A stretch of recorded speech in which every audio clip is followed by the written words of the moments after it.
देखें बारबेक्यू कढ़ाई बन रही है।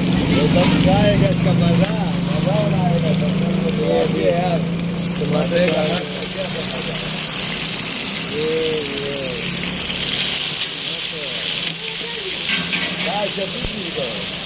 हलालबाजी करी तरीके से मसाला डाल रहे हैं। मिर्ची का बहुत है ये।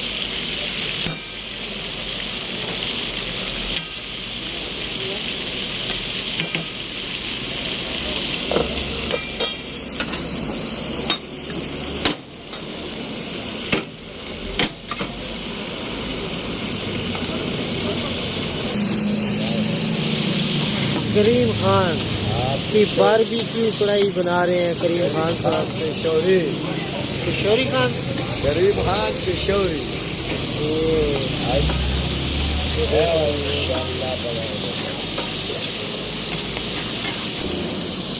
ये कढ़ाई देखें व्यूअर्स, ये कढ़ाई है 120 की और ये है 360।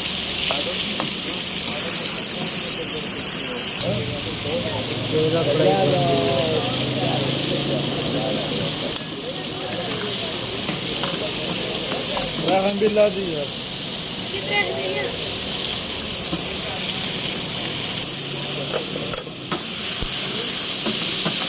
दादा पैक कर दिया।